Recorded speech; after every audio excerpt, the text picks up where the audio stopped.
So, the next question is, what are your goals? Where do you plan on seeing yourself in this role, in this industry, in the next several years? How do you see your portfolio growing? I've been watching a lot of YouTube videos that I see. It doesn't seem like people really know what the hell they're talking about.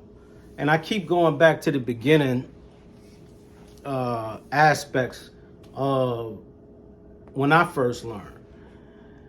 Facets of this industry, people know. Most people don't know all of it. And they're happy with that because of, this thing where you should focus on master one and one thing, and then, kind of be the master at that, and everything else will fall into place. But in order to understand where another individual is coming from in that other aspect of the industry, you have to understand what it is that they're doing, what their job duty is. I don't think people take the time to do that. I think they feel like it takes entirely too long to do that, and that's fine if that's something that that they decide that that's what they want to do. What is it called? Jack of all trades, master of none, which I don't particularly like that term at all, because it's in some form a negative connotation to say, that you're not the best at everything. So you're better off focusing on one thing. Now, I might be wrong, but majority of the time when I hear somebody say that, jack of all trades, master of none, it's a negative connotation.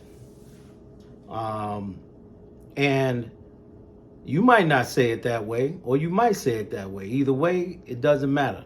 The point is now you don't know anything about your partners over here that's doing you dirty. For example, you own a business, you own any type of business, and you excuse that, that's my cohort. You're running a business and you're hiring these financiers to help you to get to that next level, right? To get to the next bag, to grow, right? But then you just go on with it, with whatever it is that they say. Even if you hire a secondary group of individuals to watch over these individuals, you still don't know if what these individuals are saying actually makes sense, unless you're looking at your own books. And you're doing your extra due diligence, But my point is, hey, for example, if I work for a company that is a tech company, but I work in a different department, say administration, sales, I want to make sure I understand what it is that if I'm trying to become the CEO of the company, for example, or owner of the company for that matter, I need to understand the day-to-day nuances of these engineers, these coders, UI UX designers, back end, front end, I'm talking about from JavaScript, React, Redux, obviously CSS, HTML, Material UI, Google Mapping, APIs, hooking the APIs, and the extensive production of that over time. If I never knew anything about that, or how that worked, or why it took so long, or how they initially structure everything, from a wireframe, then I would not understand, and I would try to force or push the production of the product expeditiously. And the point is to take the time to learn what you can. That's the point.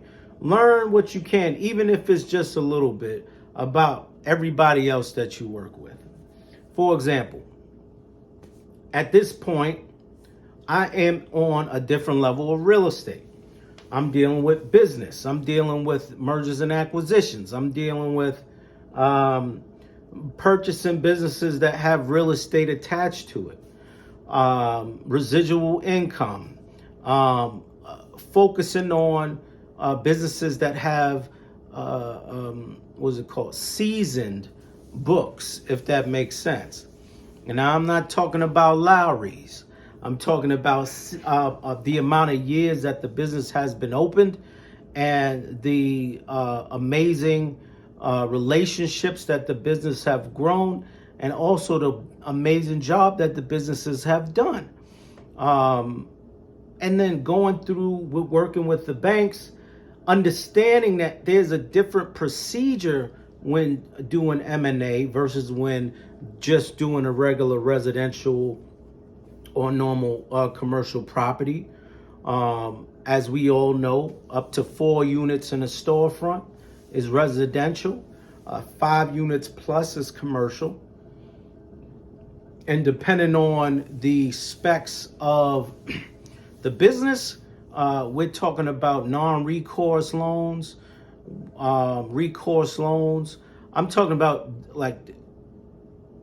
we're talking about the next level of being in the real estate industry. And yes, doing commercial business and signing those contracts over for either equity or income over time is amazing. 15-year contract, that money is trickling in, like rainwater. And depending upon how many contracts you close will depend upon how much money you make.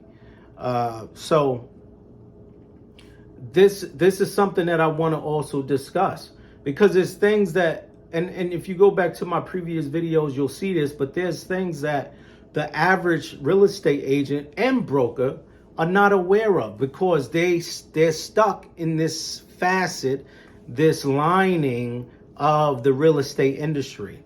And that's okay. It's nothing wrong with that. It's probably the easier way to go.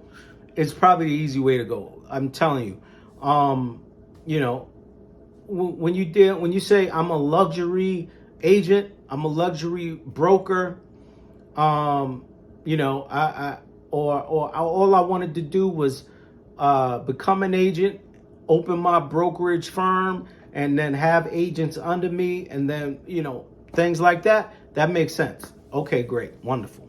And then you grow, you begin to sell $1 million listings, and all these other great things.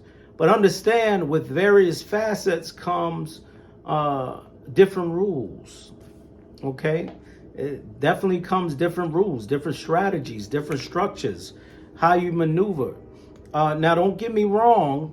I know some of you are probably looking, like I said, looking at my attire. Who is this guy?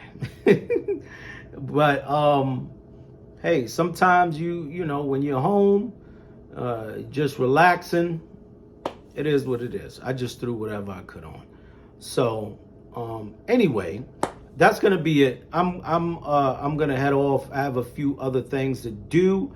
My schedule is booked, and just stay tuned. Subscribe, like, follow, and I'll be talking to you all soon.